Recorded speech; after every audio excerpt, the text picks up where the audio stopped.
This week, Nunzio DeFilippis and Christina Weir return to the podcast to talk with Emmet about the upcoming Dark Horse miniseries Dragon Age Dark Fortress.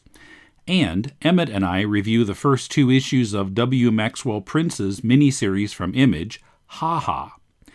But first, if you're enjoying this podcast, support the show at patreon.com/deconcomics for as little as $2 a month. With your pledge of at least $4 a month, you can access hours of bonus commercial-free podcasts, including more MCU talk and an issue-by-issue discussion of The Amazing Spider-Man by Lee and Ditko. Pledge your support now at patreon.com/deconcomics. This is Tim. This is Emmet. And this is Deconstructing Comics.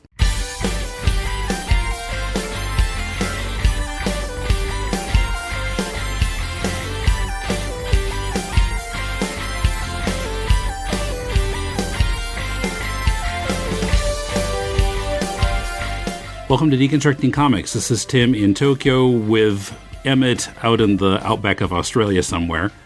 How are you doing? I'm very well. I apologize for making this difficult for you every time. The reason is I'm from such a small town. If I named the town, there's every chance a person could just walk into me on the street, honestly.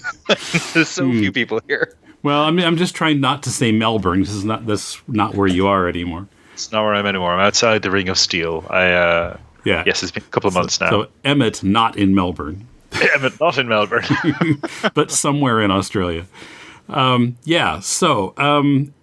going to be talking later in the show today about the series called Ha Ha, written by W. Maxwell Prince. But before that, so Emmet, you just had a talk with some return guests, so if you could introduce that.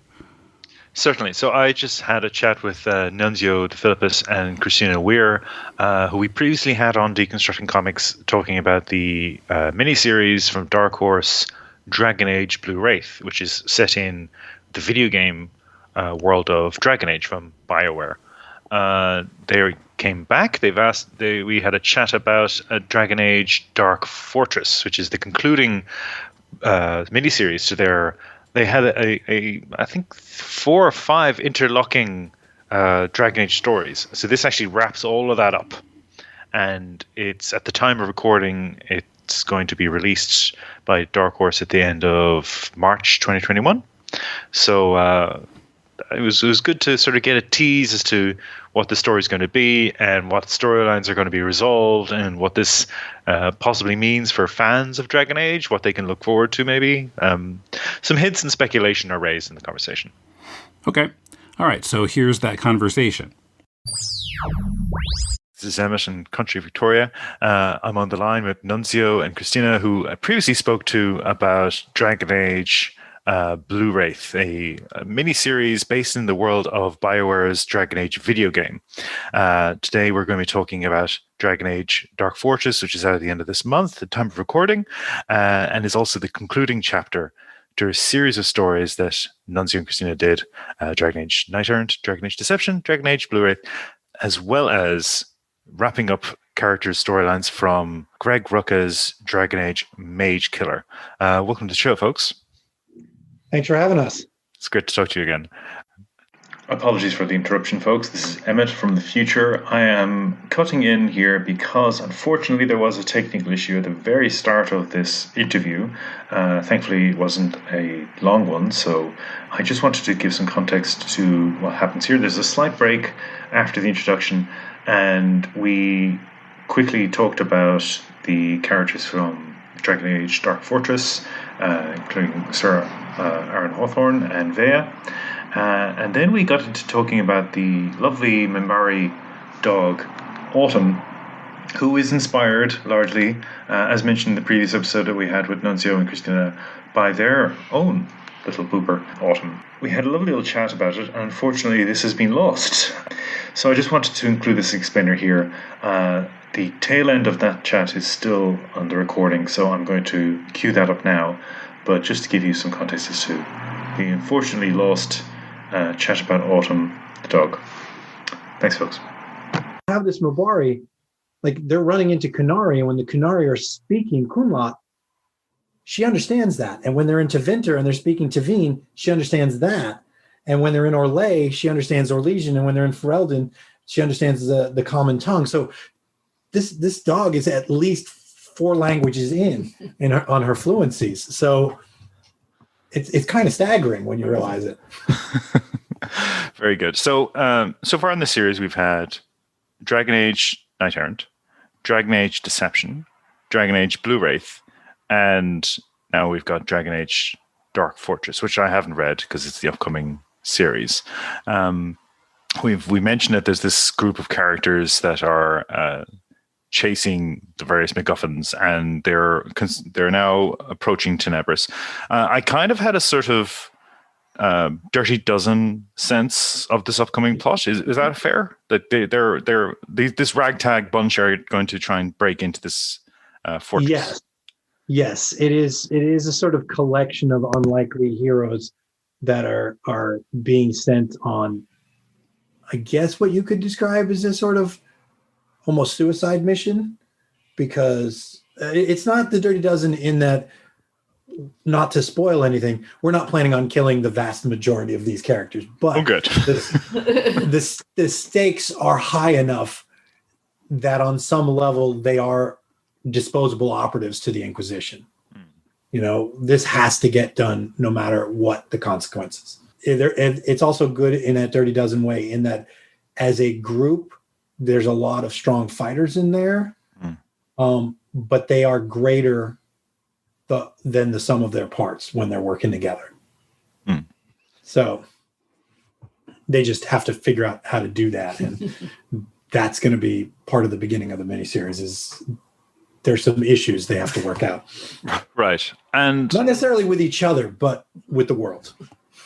What I find interesting as well in terms of your approach to this is, I think a challenge a lot of people have in adapting video games to any other media, whether it be written, film, comics, is to try and simulate the experience of playing a game, or to the experience that the person already familiar with this property has, with this particular title. They want to try and evoke something of what they've enjoyed about this while telling a story. I think the most egregious example I can remember is the film adaptation of Doom, where you actually had the camera mounted onto a gun at one point to try and convey that sense of playing Doom and shooting demons in a tunnel. You've got this party, and you just mentioned that there's a mixture of fighters, but they're all differently. They are like a Dragon Age party almost, the way you've broken them down. So you've got some rogues, you've got some warriors, you've got a mage, and you've got a dog. That was definitely a conscious choice. Yeah. So like, how do you approach that decision? And how do you approach, okay, this is going to be a party, like in a game, but within the confines of a narrative, a story? Well, I think the fact that we play the games a lot, I think that almost meant that we were subconsciously in the early stages building what could approximate a party in a Dragon Age game. I also grew up on D&D and games like that, so I always think in terms of those the same class categorizations that Dragon Age uses: the mage, the warrior, the rogue. But I think we also went for skill types, like what would this job need? And I think, like, for example, poor Calyx, who was introduced in Deception, as we hit a point where we had to replot Blue Wraith. And as we were replotting Blue Wraith, we were realizing, not necessarily for Blue Wraith, but for Dark Fortress, Calyx was not a good fit. Yeah, we didn't know what he would contribute. Yeah. So here was a guy who was, most of the rest of the team was just going to have to spend their time protecting him. Yeah. And his best asset would be to talk the team's way into Tenebris. But we had a master thief. So if we have to break into a fortress, which one is more visual for comics? The person who's going to talk the group in, or the person who's going to sneak in and then open the door from the inside? So we knew that we had, via skill set, and the only thing Calyx could contribute just competed with that. So that's when we started figuring out how do we have him realize that he doesn't have a role in this? And then that was almost the meta way of looking at the party and going, here's the guy that's not needed in the party. And he's going to figure out that he's not needed in the party. And he leaves on the offer of, hey, the next time you need information, and if we get to write more, we fully intend to bring him back for that purpose, because he becomes a great contact out in the world, but he's not necessarily part of an adventuring party in the same way. That was actually something I was going to ask you about. I liked that moment of the character Killix having this realization, oh, I can't do this. Well, he's traumatized by what he's witnessed as well. Like he's seen the Kunari attack. He's seen the violence. He's seen the gore. He's seen people being turned into human bombs. He's seen plants come alive and impale people. He bargained for. Yeah, exactly. And I liked that detail. It didn't feel, just in terms of the writing of it, it didn't feel throwaway as, oh, I have to go back to my home planet now. It felt as if he's been broken by the experience almost. And then his dog leaves him. I was saying, not to bring it back to Autumn, but that was a pretty big character moment for her too, when she had to figure out, like, I made this promise. You know, Olivia told me to stay with him, and I made this promise. And now what am I going to do? Because, my instinct is I should go out and do good and save the world. And well, and the fundamental instinct, and we write from this place because we love dogs so much. The fundamental instinct of any dog, and I think especially the Mabari, is loyalty. And so she'd been tasked with keeping him safe. So that should have been the only instinct she had. But she does understand enough of what people are saying to know that what they're doing is incredibly important. And she feels like, I'm supposed to be part of something. I can help more people if I don't protect the guy I'm supposed to protect. And we just thought that's almost an existential crisis for a dog. Yeah. Another point that you introduced in the last series, and I think when we talked about it, you sort of hinted that you were going to resolve this thread line. I wonder if this is going to be the book where you do. We've had repeated references to Sir Aaron Hawthorne's own trauma at Ostagar, which, again, for people who are not familiar with the games, Ostagar is it's the first level conclusion in Dragon Age Origins. This is a massive battle that goes very badly wrong, and your player character barely survives. But Aaron Hawthorne apparently was also there, and he's now a raging alcoholic. And whenever I think it's the Night Errant, you have people like Varric points out, oh, somebody's asked him about Ostagar. Okay, better get Vea. This is going to go badly. So there's this sense of him being a man with a lot of pain, and whatever it is that he did or what was done to him, it still haunts him. Are you going to tell us what it is? Yes. Okay. We can definitively answer that you will know what happened to him at Ostagar, what he did, what he saw. Okay. It's going to run through Dark Fortress. I think, if I remember correctly, it's literally what opens the first issue. Is the beginning of that story, and then you'll get more of it throughout the rest of the miniseries. And this is tied to this ongoing back and forth between Aaron and Via about whether he's going to drink. He's getting worse, and she is finally going to ask him. Is where it ultimately is going to culminate, because she wants to help, and she's been giving him space, and that's not working either. So, yeah. How does it feel? Like last time we spoke, we got into this chat about leaving the X-Men title and all the rest of it, and these storylines sort of just dying on the vine.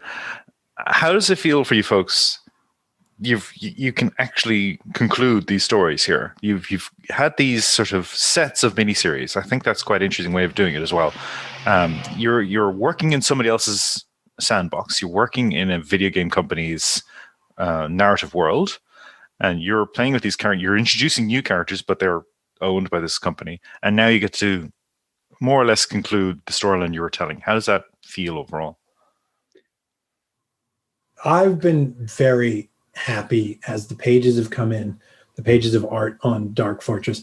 I think, the thing is, with the pandemic, this miniseries, the actual physical creation of it was spread out over longer than it would have been the case. Mm-hmm. We had finished writing the entire miniseries before lockdown. So we started seeing art, and then the entire comic industry shut down. And so the whole process went on hold.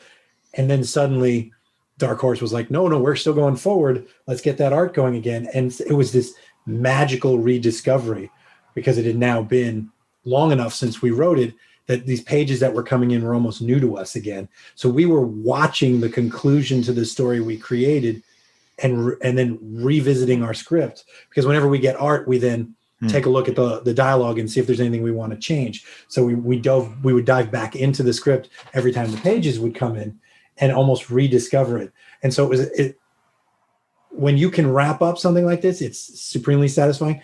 But because of the weird time delay in it, it became all the more so. And so the third issue, when we were looking at the art and doing final lettering on it, it was actually really emotional for us, because the two main characters, especially, we've been with them for so long that watching them sort of close this chapter and knowing full well, we might write them again, we might not. We had to be prepared to treat it as a goodbye to them. And that got really emotional for us. And we had to say to ourselves, did we do everything with them that we wanted to do in case we can't do any more? And I think we did. I can still think now of a checklist of things I want to do with those two, with Fenris specifically. There's a lot of growth left for Francesca, and we'll always have fun writing Autumn Limobari. But the story we set out to tell, we got to finish, and yeah, it was really satisfying. We have a Dragon Age playlist of music that we've compiled, and we've been playing that a lot in the last few months, sort of just kind of reveling in the big conclusion of it all. Right. Yeah, we thought very long about taking the Spotify playlist and making it public so people could see it. And then we realized some of the songs on the end were for events that happened in Dark Fortress. Spoilers. So we couldn't do that. It's like, do you remember when The Phantom Menace came out? They released the soundtrack months before the film, and one of the tracks is called The Death of Qui-Gon Jinn. And you're like, wait, what? Whoops. Could have been worse. It could have been like the soundtrack for Empire Strikes Back coming out early and it's saying, he's my dad.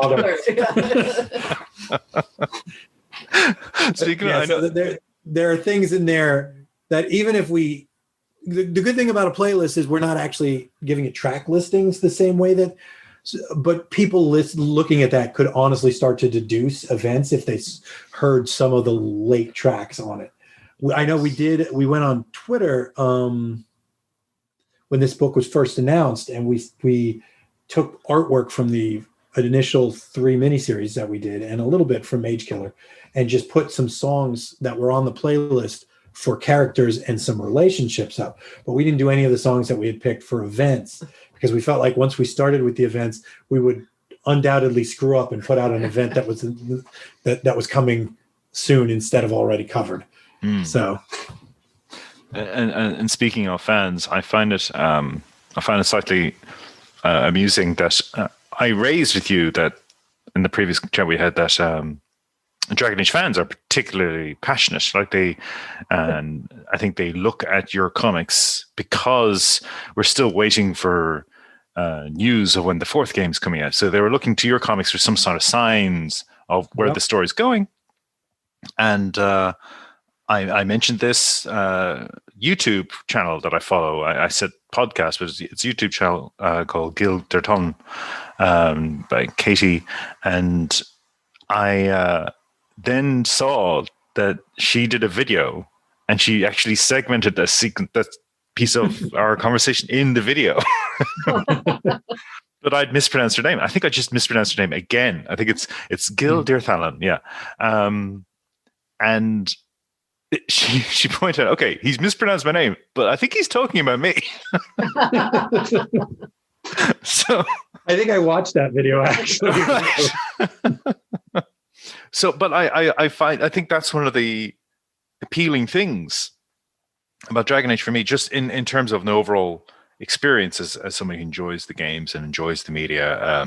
With any super passionate fan base, and I could point to Star Wars and the Last Jedi is the worst thing ever to some people, and the Rise of Skywalker is the worst thing ever to other people. That sort of almost implosion of the fan base that happened there. Super passionate fan bases can be really problematic and toxic. I find that the fan base for Dragon Age is like 90% of our interactions are motivated almost by pure joy.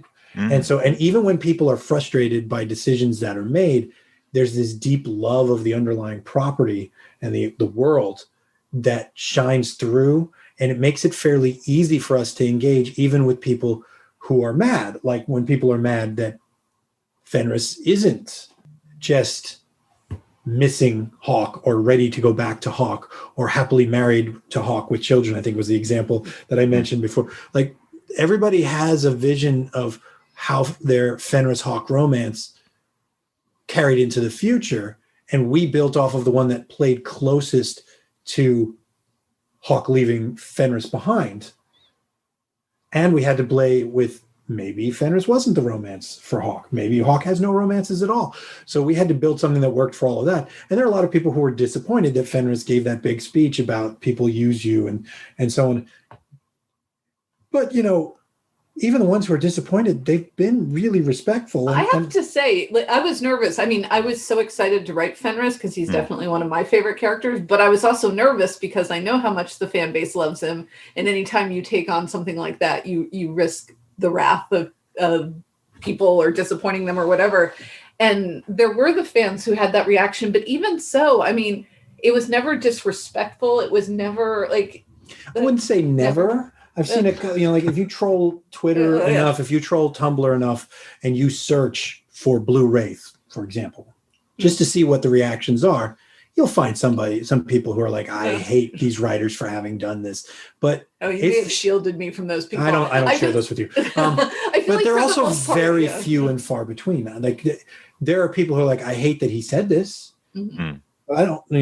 I don't begrudge them that. Everybody has their right to like or dislike the stuff we do. And I find they're motivated so much by love of the property that you can usually push past their reaction to the thing they don't like and find the thing that they did like and then getting excited about that. Like I've seen people be like, I hate that line of dialogue for Fenris, or people who thought that Fenris was whitewashed, which I didn't think he was, but I get that why that would offend people. Then following it up with, but boy, I love reading every page of Autumn the Mabari, or I loved watching Fenris interact with Autumn the Mabari. Like people went crazy for that interaction and then that, down to Gideon Emery voicing, like reading that panel of dialogue and then adding one line to the end that I'm trying to persuade Dark Horse that we should add to the comic because I don't know, did you hear when Gideon Emery read that panel out loud? I think I saw that video as well. Yes. Yeah. I remember. Yeah. That was a highlight for me. The fact that like he actually took a panel from our comic and voiced the Fenris's lines. That was definitely a good day. But he added at the very end of it, he went, "You slubbering beauty," like that. and now I want to put that in the comic. Like I'm like, can we, when it gets reprinted, can we just change it? Like. But I don't want to pull a George Lucas and just keep tinkering with something after it's out in the public. Yeah. But overall, for taking on a fan favorite character, I felt like we got off really easy. That for the most part, people were fairly pleased. Yes. And I mean, what I love about the conversation we're having right now is how much of a star Autumn clearly is. The star of the conversation. But that particular scene when Fenris and Autumn just have that little interaction. And again, it's a moody warrior elf chatting amiably with a dog. I got serious Wolverine vibes from Fenris suddenly. All of a sudden, I suddenly Fenris clicked for me in a way that he hadn't previously. I was going, okay, he's a warrior with a traumatic past who's a bit moody, but usually has a bon mot or two up his sleeve. He has the quip, but like he does it in a sort of moody way. And Gideon Emery's delivery helped with that a lot. Also, he loves dogs. Or he's probably he's really good at kids, because there's also the scene with him with the kids, the captive elf children. Am I remembering that correctly? Like he when he asks them, he asks the servants, including some children, if they knew where Nenelius had gone. That's it. And he's super gentle and patient with them. And I think we offset that because Francesca believed that he was going to be like try to terrify the information out of them. I think she, being caught up in her own thing, forgot that he liberates slaves. He doesn't terrorize them. But even the fact that you gave that moment at the end of Blue Wraith where Fenris goes to, in a maybe an abrupt way, but still he's trying to comfort Francesca, who is in effect a Tevinter mage, the people who tortured him, who turned him into a living weapon, who he just wanted to kill all of them in Dragon Age 2 when we first met him. He just wants to wipe them out. The fact that you gave him that moment, I think that shows character growth, and that shows a gentleness to him. And that's the sort of the Wolverine of it all to me. That's sort of the warrior with a heart of gold kind of thing. We absolutely love writing Fenris. He's been, I think we mentioned this the last time we spoke, he's been our favorite. We love Varric too, but he's been our favorite of the companion characters in Dragon Age and the entire saga.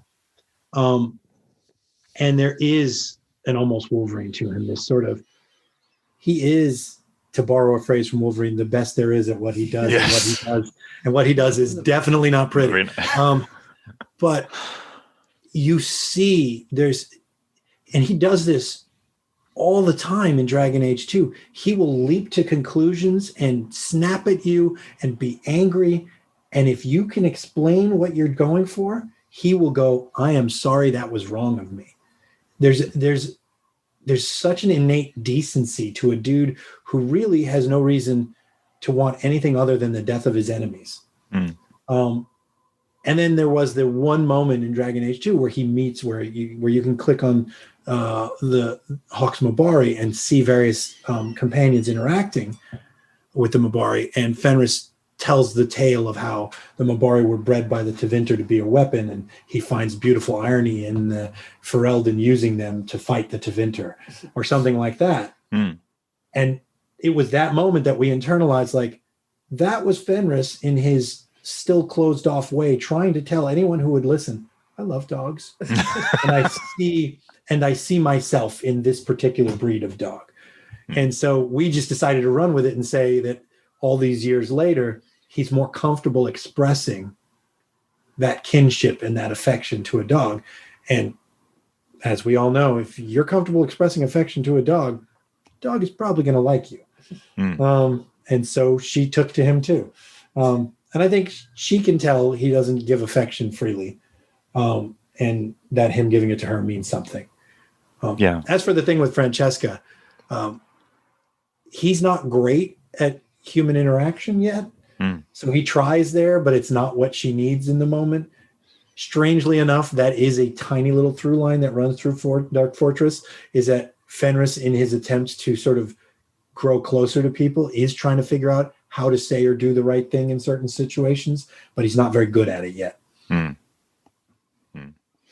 I like how you've developed that aspect of him. And I think that speaks to what we were talking about before about why fans are so passionate about this series. I think it's about the relationships. I think it's about the characters. I think it's these little beats, these emotional beats that carry a lot of weight. The fact that Dragon Age 2, which it just had its 10-year anniversary, didn't it? It was just 10 years. Yeah.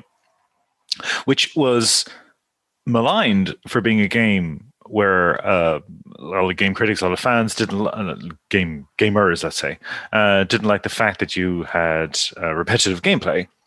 But I think, despite that, it's the relationships with the characters in that game that make it something that people keep returning to.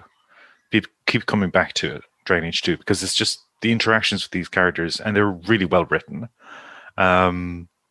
makes it a good game, even though there are issues with the game. So I like that you've carried that ball as well with these characters. And, you know, as I mentioned before, a Knight Errant with Varric, when Varric starts giving people nicknames again, like that, it's just this little thing he does. And he fully knows what everyone's doing at all times. He's an observer.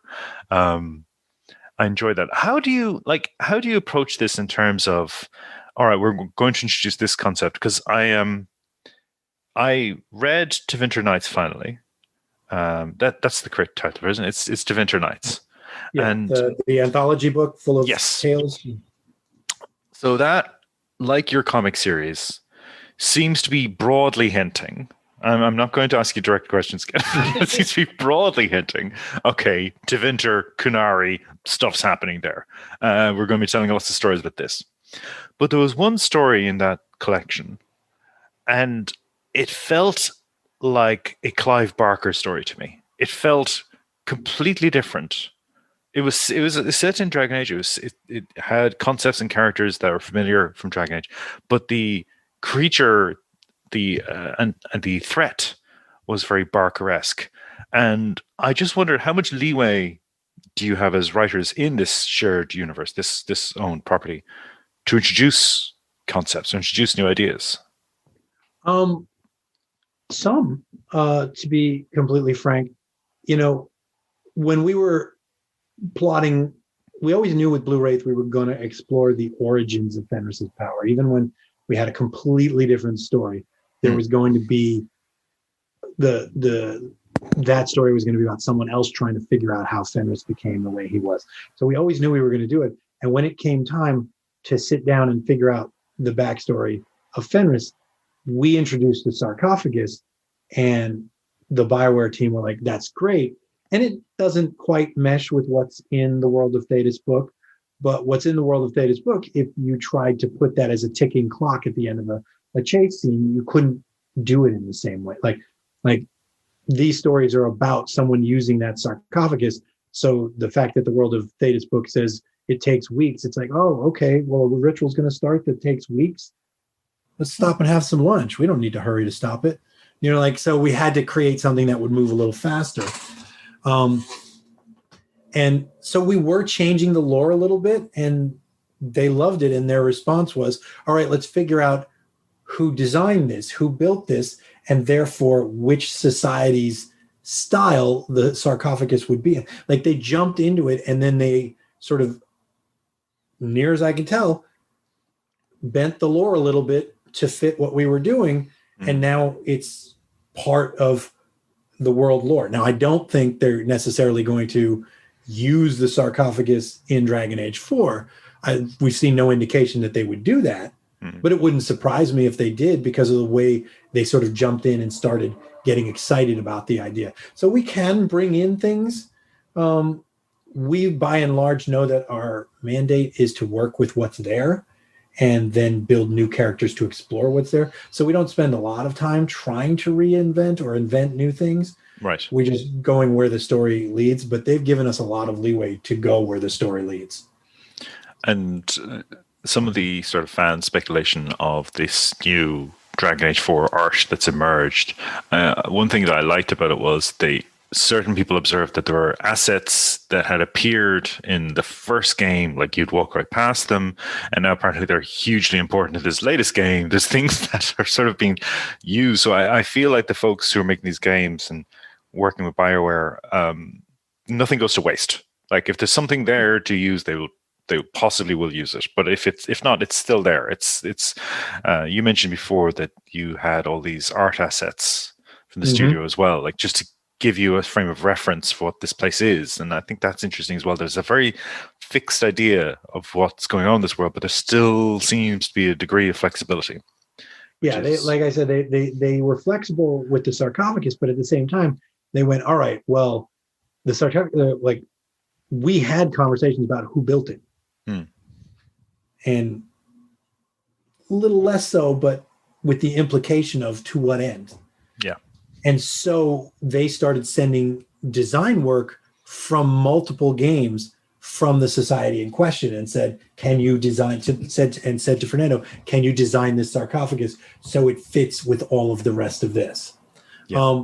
And so sometimes they are looking at assets and saying, what can we put this in here? What can we make this mean? And sometimes they're looking and saying, let's create something entirely new, but let's make sure it is of the same patterns that we've been seeing. And so they're really good about trying to keep their world coherent and consistent so that people looking for clues might accidentally stumble upon the truth. I don't think they're scared of that. They would rather the world feel real. Yeah. Like, oh, this looks like it's an artifact of this culture. They don't care if a fan figures that out. They like that. Yeah. Coming up, will the Dread Wolf return in the new miniseries? Emmet has to ask. Nunzio and Christina discuss the art of Fernando Heinz Furukawa and the relationship they've built with him. Also, Emmet and I review the first 2 issues of W. Maxwell Prince's new miniseries, Ha Ha. Unlock more classic early episodes of Deconstructing Comics and get access to hours of additional podcasts about MCU movies and the early Amazing Spider-Man issues by Lee and Ditko. Support this podcast and our other shows at patreon.com/deconcomics. Greetings from Wayne Manor Memoirs, a podcast dedicated to exploring the Batman mythos. Each episode, we research a character, story, contributor, or piece of pop culture related or adjacent to the Dark Knight, And try to understand why these topics are important to the Bat mythos. I'm Joe. I'm Kendall, and some of our favorite topics include the transformation of Mr. Zero into Mr. Freeze, The early appearances of the Riddler, Booster Gold, Commandi, Jim Aparo, and many, many more. Check out Wayne Manor Memoirs every other Friday, wherever you download your podcasts. and follow us at Wayne Manor Memoirs on Facebook or at W Memoirs on Twitter. Until next time, Bat Fanatics, be brave. And stay bold. All right. On that note, and given mentioning Tim Winter Nights, there was famously an appearance by a certain character. Yes. In disguise, quite a convincing disguise, apparently. I feel Mr. Patrick Weeks was having a go at the characterization of Liliana there, and I took umbrage. But I'm referring to Solus. Is there any possibility that the Dread Wolf will be making a cameo in your miniseries? I so cannot answer that question. I had to try. Because if I were to say yes, I would be spoiling. But if the answer is no, and I say that, I would be spoiling in the other direction. So don't draw any conclusions from that. Except the one thing that I will say is that as we set up in Deception, the Dread Wolf has eyes in various places, and the events that are happening are passing in and out of his gaze. And we do address that. We do address, for example, in Deception, the actions taken by the servant who disguised himself as the Magister. We knew when we wrote it that those were actions that Solus would not have approved of, even though this person had pledged himself to Solus. We addressed that. Okay. And so Solus is a factor whether or not you see him. Okay. He's not a major factor. He's not a big player in this story, but everything that happens on this size of the playing field, or this big a piece of the playing field, he's going to be aware of. That's what's interesting again about Dragon Age in terms of the fans and in terms of how they approach Dragon Age as a world. There are so many crumbs for them to follow. So even what you've just done there, Nunzio, even what you've just teased there, they'll love that. That's great.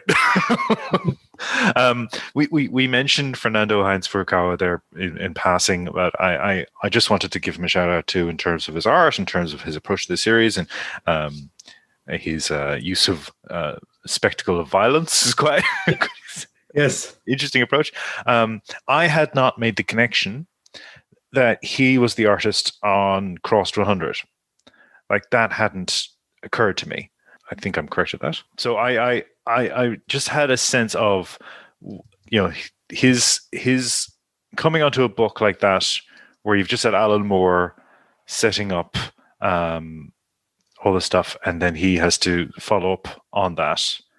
I thought I was quite taken with the fact that this artist he's been handed this book. It's just been written by this grandmaster of comics, and okay, now it's your turn. You take this ball and you run with it, and that must have been incredible for him. But yeah, he worked with Simon Spurrier, who's a writer I admire a lot as well, on Cross 100. So yeah, I just wanted to quickly throw that in. He's so incredibly talented. I feel so lucky that we've gotten to work with him, and he did this last miniseries proud. There were moments when we got the art, like I said, there's an emotional weight to finishing out the story, and then it was heightened by the gap in like I said before, but also what we were seeing, the art that we were getting, was mind-blowing at points, like where we were just like, you picture what you hope it will look like, and then you get it and it exceeds it. His art did make me cry a couple of times, so wow, there's that. Yeah. I mean, I'm a bit of a wuss that way, but you've just been super emotional these last few months. It's all good. It's pandemic. We're all in a strange space, yes. But I can imagine you're working on a thing, you're close to finishing the thing, then this horrible event happens. It snatches that thing away from you, and then slowly but surely it reemerges again. Like that's very powerful. Yeah. It is. And that we did the entirety of the journey from Knight Errant through Dark Fortress with Fernando. That's a bond that's going to stick. And he did the characters proud. He has as much ownership of those characters as we do. He takes that level of pride in it, and he feels that same level of connection. And it really is a sort of amazing run with a team. And, we were talking about, last time we spoke, we were talking about our run on New Mutants and New X-Men. And one of the greatest tragedies of that run for us is it seemed like we were getting a new artist every 2 or 3 issues. Yep. And we worked with some great people, but you never really got the chance to fully form that bond. And this is this is years of us working with him, and there's a thing that we do in this miniseries that is almost central, and you'll see it when you get, it's in issue 2 with the big reveal of what that is. That was when we finished Knight Errant, and we were, all of us, the 2 of us and Fernando, and I think even the rest of the art team, we were all told we were going to do 3 more miniseries. That's what we were hired to do. And we started laying out the pieces for 3 miniseries. And Fernando said, I just ask at one point, I want to draw, and I'm not going to say what it is. Okay. And we built the entire mechanism of, I was saying the mechanism of the sarcophagus meets the sword, the entire mechanism of how those 2 interact, we built to give Fernando what he wanted, and he was so happy, and he did it so well.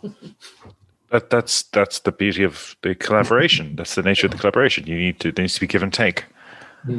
And yeah, you're right. And that's why I wanted to mention him and what he's contributed as well, in terms of in comics, there's that notion of the comics writer as author, which can confuse some people, because the authorship, if you like, or the creation is quite, it's a shared responsibility, and it's shared inputs. So, always important. Yeah, we are the writers. We are by no means the sole authors of it. He has authored this journey from beginning to end with us, and so. Well, from the sublime to ridiculous, I did read a line in the last series you did, and I don't think I got to that issue when we talked last time, but it would have jumped out at me had I seen it. Francesca Invidis's father shouts at her, "The wrong child died," which I immediately associate with the film Walk Hard, John C. Reilly, the wrong kid died. the recurring phrase. By any chance, was that a deliberate allusion? It was not. It was a bit more connected to Boromir and Faramir. Oh, of course, Denethor. Yes. Okay. We were pulling a little bit there. The absolute devotion to one child and the absolute disdain for another, or like the disdain for the perceived weakness of the other. Okay. And much like Boromir and Faramir, Florian did see the potential in Francesca. And so whatever piece of human garbage he was for being a member of the Venatori, she takes his death very poorly as a result, because he did love her the way a big brother does. But she had to grapple in that last miniseries with the fact that her father, not so much. I find like, again, I know I'm mentioning this book a lot because it's one of the other forms of media like your miniseries that actually has given more detail. But I found it interesting that there's these attempts to try and make Tevinter characters a little more relatable. Whereas with you, I still think there is like, no, Venatori are scum. The thing is, I guess Francesca is Venatori when we meet her by proxy. Yes. Like she's trying to cut a deal for the Venatori so she can earn her father's respect by becoming one of them. But she never was one. So humanizing her it's sort of like pointing out, boy, she dodged a bullet, because if she'd gotten into that organization, everything decent in her would have gone away. We write the Venatori a bit like Nazis. Yes. No. Where you might be like, well, that Nazi, he was an excellent painter, to use a quote from with Springtime for Hitler in Producers. But no, they want to restore the greatness of their nation at the expense of every other nation. So we haven't invested a whole lot of time in humanizing the Venatori, but Tevinter's being invaded by the Qunari, and a whole lot of people who are not Venatori are dying. And that is a tragedy.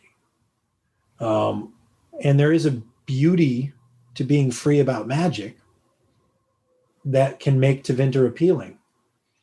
Then you realize there's slavery and there's a whole lot else that's so wrong, that's so baked into their society as being wrong. You can't feel pure sympathy for the Tevinter, but you can feel sympathy for people from Tevinter. Yeah, it turns into an interesting allegory for power, like absolute power, and magic as something which can create, but in this case is being used to dominate, and that's where the rot sets in. As opposed to, I think Francesca's power set, and she was seen to be useless because she tends to work with plants and flowers and things that grow, and she's started using that offensively now, quite graphically. Again, thank you, Fernando. Don't underestimate what she's capable of in the coming miniseries. Yeah. No, I'm really looking forward to that. But like that idea of magic as a creative thing is quite beautiful, and then it get magic when it becomes wrapped up with this sense of, okay, we can dominate these groups of people, we can dominate the world, we can dominate all these people, and in the Dragon Age Inquisition, we even saw somebody use magic to turn back time to try and completely rewrite what was happening. That's where it turns into something evil, in effect. So I thought, as an allegory, I thought that was interesting. I thought that was, and I'm curious to see if we do see more of Tevinter in the games. I don't know. I don't think we're spoiling anything to say that, as far as we know, there will be more Tevinter in the game. I don't know how long it'll be there. I don't know if it's just a prologue that's there. Like, to be honest, I could say that Christina and I are being coy, but what we know, they haven't told us much. Yeah, no. They probably have noticed that we talk a lot on Twitter and stuff. So you talk. I talk. Okay, that's fair. So they probably don't want to give us a ton of secrets. Yeah, you don't want to Tom Holland up the situation. Exactly. He's got to tell us everything. Very good. Well, folks, is there anything else you'd like to throw in there about the upcoming series? When is it actually coming out on the shelves? When are we going to see it? The first issue is it the 31st March? Oh, great! It's the end of this month. It's the very end of March, and then it's I think the last Wednesday of each month. So like the 31st of March, the 28th of April, and the 26th of May are the 3 issues. And then I think the collected version is coming out in September. Wonderful. I look forward to it. And like I said, it's just seeing you guys conclude your story. It's very nice to see. It is good. It's very satisfying for us, and we do try to wrap up things for everyone for our main 2, but there is a sense of Francesca figuring out her way after what she had to go through in the last miniseries, and Fenris sort of really becoming more connected to these people and what does that mean and what's he going to do about it, is in there. And then one of the ones we didn't create, I wish we had been able to do more with Tessa in the process, but Marius, with the presence of Nenelius who trained him, Marius gets some bigger moments in Dark Fortress, and we were able to give either him or Tessa in Blue Wraith, where they were almost side characters. Marius gets a bit more of the spotlight in this too. So there's a full circle thing for him facing the man who trained him. So we're wrapping up a lot of things, and that's kind of fun. Great stuff. Well, thanks again for talking to me. I'm really looking forward to seeing the closing chapter of your run on these characters. I will try to be not so coy about asking you questions about the next game in future. I wish I said, I wish I had the secrets. Just as a fan, I want to know more. But the stuff we know is very broad, and I think what's been put out there, both in To Winter Nights and then in sort of teaser videos and stuff, you can pretty much glean about as much as we know. Yeah. Yeah. Okay, now I'm back here with Emmet. And we thought we would review this series that's coming out. There are only 2 issues at the time we're recording. The third one is supposed to come out the same day this episode comes out. So it's called Ha Ha. It's written by W. Maxwell Prince. Now, I was not familiar with him, but you knew something else about his work. What, Ice Cream Man? Ice Cream Man is one that I strongly recommend you, in particular, Tim, do not read. Yes. Well, I guess that's more of a horror series. Yes. This one is not, but... Yes. I really like the writing of W. Maxwell Prince. He's a very interesting writer. The first thing I read by him was 1 Week in the Library, which immediately struck me as, this is somebody... I think it was one of his early comics works. And I was going, this is somebody with ambition. This is somebody who's got things to say. And, he's not afraid of maybe being pegged as somebody a bit too literate or a bit too thinky in comics terms, the technical term. He's a very thoughtful writer, very conceptual writer. And I was like, I'm going to keep an eye on you. And then Ice Cream Man came out. And that is, I think it's reasonable to say that's quite a popular series with folks because it mixes horror and almost Stephen King-esque like small lives in this really interesting way. And the premise of the series is each issue we meet a character, an ordinary person, seemingly ordinary person who is in a bit of a dilemma, and this figure, this eldritch horror who appears as an ice cream man, will enter the story in some form or another, and things will escalate and get much, much worse. And the cruelty of the ice cream man is one of the most compelling things about it, because it's like, why is he torturing these people? And Prince is a good enough writer that you start to doubt whether you should be feeling sympathy for his victims almost at times. It's like, there is the, and again, it's like, oh, well, in doing that, in judging this person, am it I as an individual, am it I just representing society's own cruelty to judge, this quickness to judge people. Mm-hmm. So it's a very interesting. Oh, and on top of that, you've got like horror, like really grotesque spectacles. It's also artistically an amazing series, and that's why I was interested in talking to you about Haha, because Prince seems to be a writer who's very interested in working with his artistic collaborators to try and create a unique experience for the reader. So Martin Morazzo is the artist on Ice Cream Man, and there are episodes of this series which are almost exclusively about use of color. There are episodes where we have repeated frames. There's things that there's this almost experimental approach to the art at times, or like a flavor of experimentalism that is clearly the result of a collaboration between writer and artist firing all cylinders. They're trying to create this unique impression in you and the reader.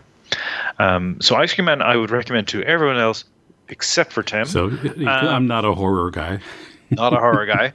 And I made a quick note just before we start talking about this, that Ice Cream Man is all about this conflict between cosmic horror and ordinary lives, right? Mm-hmm. And Haha, which is interesting in that Prince is working with a different artist each issue, it seems, so far. Mm-hmm. So the first issue was by Vanessa DelRey, and then the second issue was by Zoe Thorogood, who we talked about in The Impending Blindness of Billy Scott, wasn't it? And I interviewed her on that same episode. You did. So another returning figure to Deconstructing Comics, if you like. This series strips out the cosmic horror, and it's just the ordinary lives. But there is an absurdity still, because we're talking about clowns and mania. I think that's the broad theme, like this idea of manic laughter and like complete hysteria and mania. So it feels very uncomfortable to read at times. There's this sense of unease I found. Yeah. So I'm interested in that. Yeah, it's not scary, but yeah, it's a little uncomfortable at times. You're right. Of course, and when you hear that someone who has done horror is doing a series about clowns who a lot of people are afraid of, you're kind of like, is this going to be like clowns with butcher knives stabbing people, or what's going to be happening? But so far that hasn't been the case exactly. Yeah, so let's talk about the stories of the two that have come out. So the first one is called Bartleby Rejects the Premise. And as you said, the artist is Vanessa DelRey. And so this is about a clown named Bartleby who is telling us in the narration that he's like the luckiest guy ever. But when you're looking at the action that's going on, it doesn't seem like he's that lucky, at least not at the beginning. And he, continues to have bad luck, actually, as we go through the first part of the story, and he loses his job at this small amusement park called Funville because it goes out of business. And then I'm sorry? I was just going to say, and it pops back up in the second issue, so I wonder if Funville is going to be a recurring feature. Yeah, it seems to be a thread running through the whole thing. And his best friend mugs him. But yeah, then, when it looks like he's having really bad luck later on, he's like spectacularly lucky there. But, the theme that kind of runs through that story is, life could always be worse than it is. So just, laugh at everything, kind of. Yeah. It kind of reminded me of, there's that episode of The Simpsons where Homer meets a new colleague called Frank Grimes, who has had a life of complete tragedy, but is very, very serious and like has thrived, and he sort of represents this idea of pull yourself up by your bootstraps, American ethos. You know, this idea of, oh well, you just need to work harder at life and you'll succeed. And he meets Homer, and he's like, wait, what? This guy has this huge house. He's got a wife. He's got 3 kids. He's got this well-paying job. He's an alcoholic. He's out of shape. He's stupid. He's been to space. What? And like, as the episode, like, Frank Grimes loses his mind because he's confronted with the fact that fundamentally society is unfair. Like, nothing he did mattered. Like, none of his hard work actually matters. And it's a great episode of The Simpsons, but like, it has that similar sort of absurdity to it that this did, which is this character who, and you know, there's this incredible sequence in a bank, which I won't spoil for readers because I think it shocked me. But the sequence is inspired loosely by Bartleby the Scrivener, with the repeated, you know, I prefer not to phrase. That sounds familiar. What is Bartleby the Scrivener? I'm not placing it. That's the short story. So Bartleby the Scrivener, he works in a office, and he is being asked to do tasks, and he simply says, I prefer not to. And it gets to the point where he's simply refusing to do anything. He just sits in the office. And so it's Herman Melville's story. It's I don't think it's as well known as Moby Dick. There was a film made of it at least 10 years ago that I was curious to watch, but I never got around to. Sort of contemporary retelling of Bartleby. I've always been really interested in Bartleby. I've always been interested in this idea of in the 19th century, you already had this idea that office life, like working in an office for a boss, sitting at a desk, being a good employee, is a joke. It makes no sense.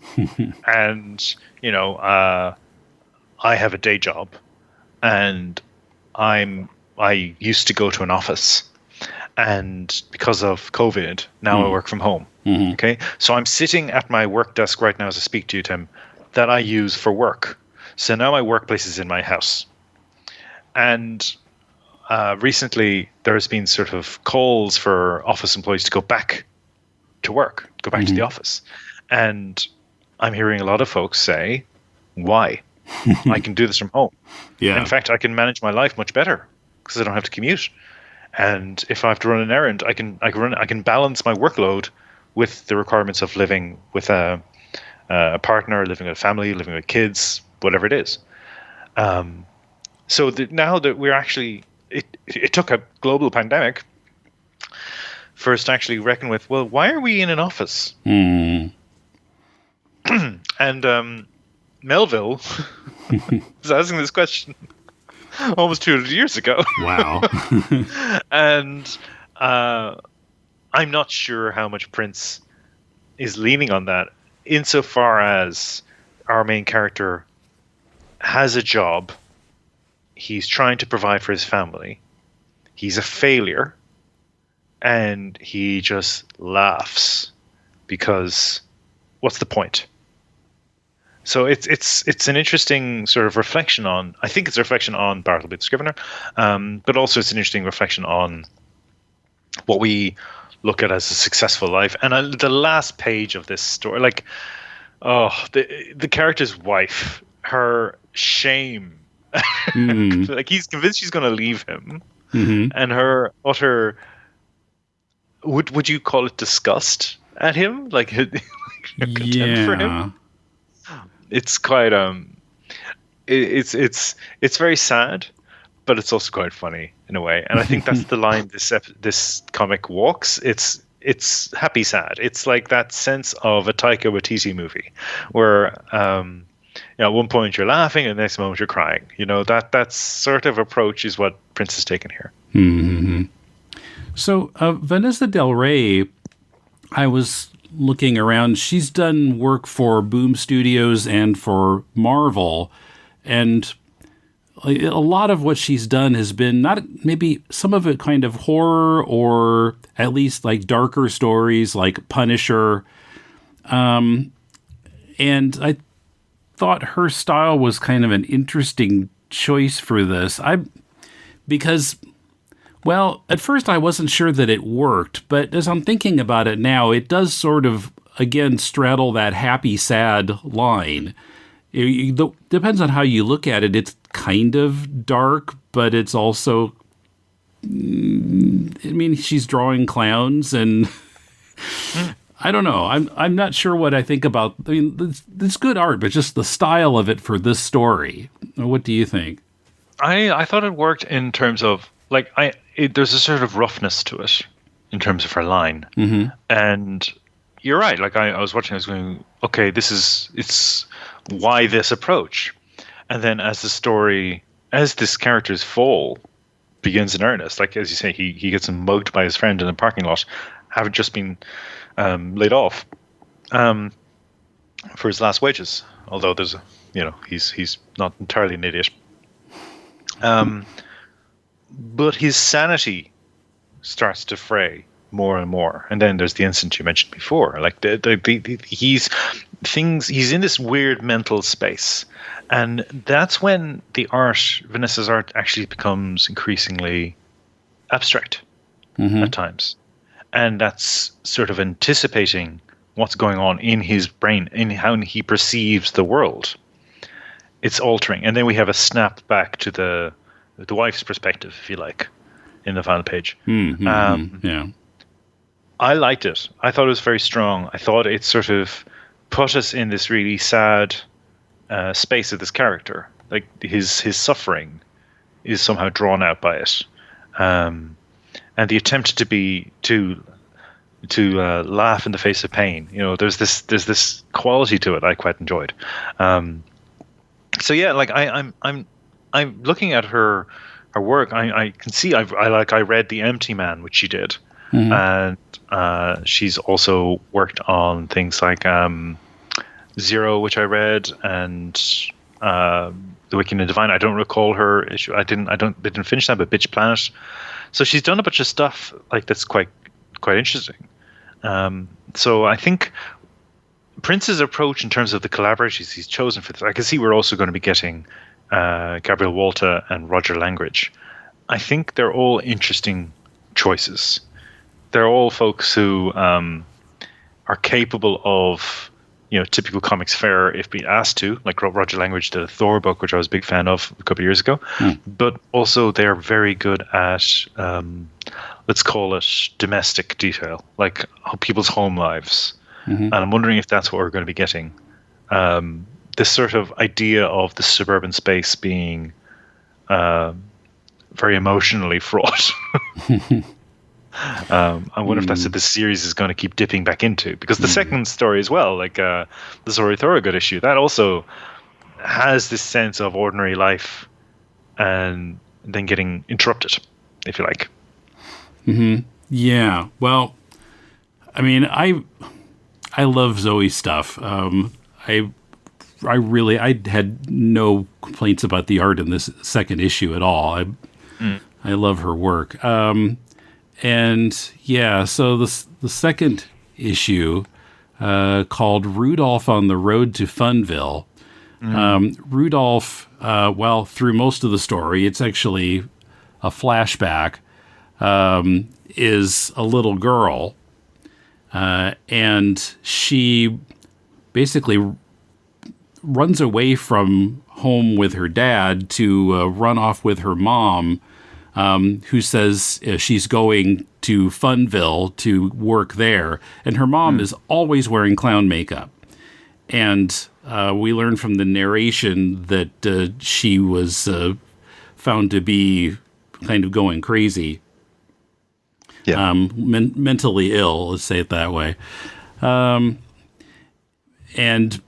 on the way, some bad stuff happens. Yeah, and I was a little fuzzy on what the point was of this story. Was it that Rudolph couldn't escape from what her parentage had been, and she ended up kind of falling into the same type of life.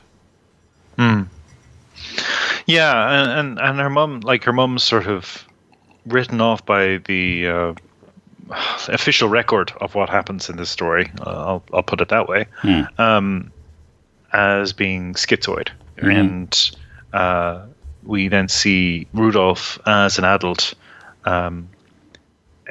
seemingly evincing the same sort of behavior in terms of she's also wearing clown face makeup. So that's the thread. There's the connection to clowns again. So Rudolph's mum insists on wearing clown face paint and talks about seeing angels. And her husband was, okay, you're crazy. There's something wrong with you. And so she takes her child and runs away to Funville because she figures that's where people like her make sense.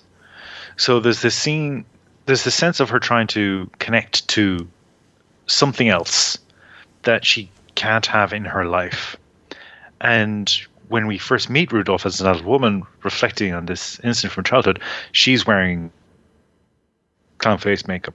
But she's working in what appears to be a burlesque show.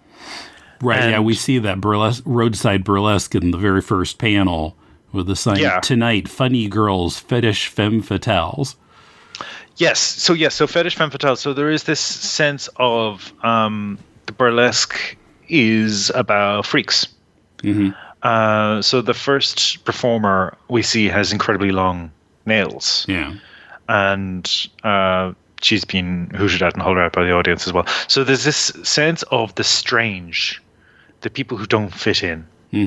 And Rudolph's mum didn't fit in. Like, life didn't have room for her.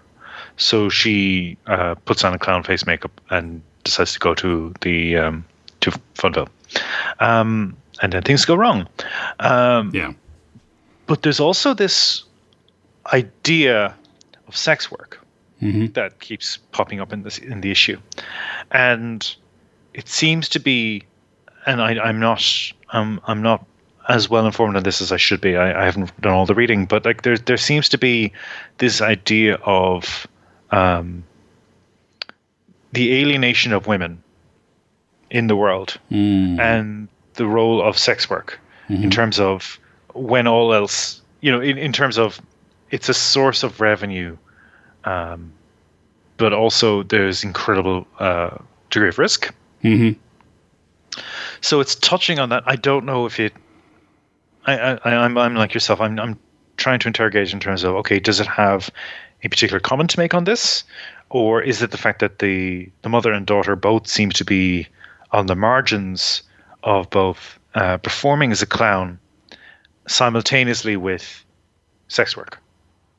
There's this sort of margin between those two things that they're in. Yeah.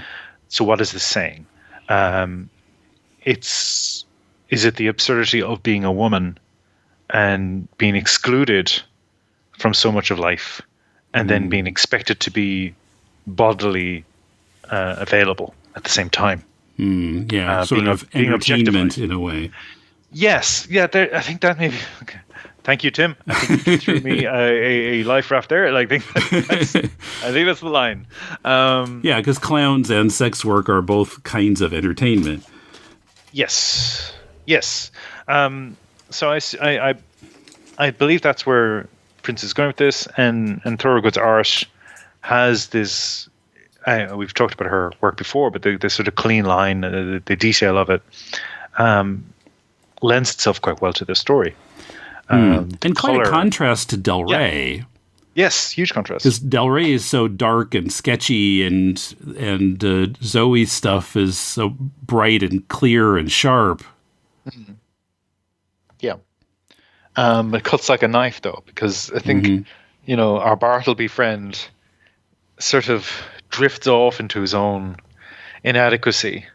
But he's still a man, a husband, supposedly runs a household, even though his children, his wife and his dog don't respect him. But there's this sense of the entitlement of being a man.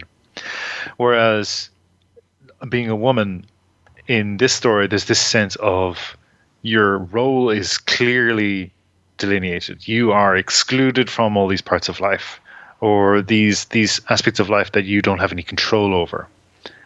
So I think that's the thrust of this second issue is more about, what if you choose what if you choose to do something else?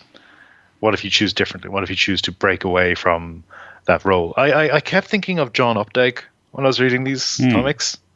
I think Witches of Eastwick touches on this idea of being a woman, and I know it's a man writing it, so you can interrogate it from that point of view. But the women in Eastwick, how they are, they just reject the sort of suburban life that's been, they've been slotted into, let's say. And in was it Run Rabbit was Updike? He did a Rabbit Run, I think. Yeah. There were several in that series, I think, about Rabbit. Yeah. So in Rabbit Run, you've which Harry Angstrom, Rabbit. I mean, that starts with him, the man, abandoning his socially prescribed role as the father and husband and so on and so forth. He just goes, nope, I'm out. He abandons us all. And there's that push-pull of what his responsibilities as a man in society are. So that's why I kept thinking of Updike here. I think the two issues we've had so far, and I don't know where this is going with the remaining issues, but the two issues we've had so far seem to be playing with similar ideas. And not a cosmic beastie to be seen anywhere down. And I'm wondering, since Funville and the closure of Funville popped up again in the second issue, if that is going to be sort of a unifying thing, and what does it symbolize? Something like a loss of something since it's closed. Could we even draw a long bow in this and say, is it about comics? Like, we call them comics. They're funny. They're comical. But most of them aren't. And comics sort of alludes to the idea of the funny pages. The idea of something humorous. And I was just thinking there, as you asked that question, I was thinking about the creators of Superman. Like like Superman was much more puckish and much more of a rascal originally, and then they tried to create another character. Was he Funny Man or something? There was something like literally like a clown type character, trickster character, let's say. So is Prince reflecting on this idea of how comics themselves have become alienated from whatever they were? The idea of a comic being, strictly speaking, a funny comic is almost a tough sell in today's market. Like, I've just had this interview with folks working on a video game tie-in, and my question to Nunzio and Christina was, okay, so how do you work in a space where you have to be a part of their vision for this product? You can't introduce something to this which conflicts with this. You need to ensure that what you do is somehow part of this world, and ultimately is marketing a video game.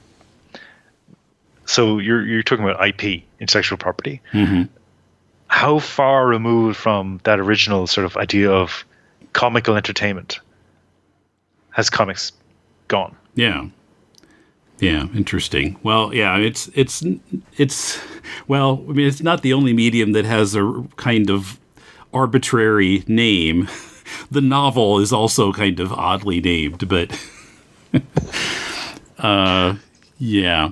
Well, I think we're going to have to come back to the series when the full 6 issues have come out and see what it ends up looking like then.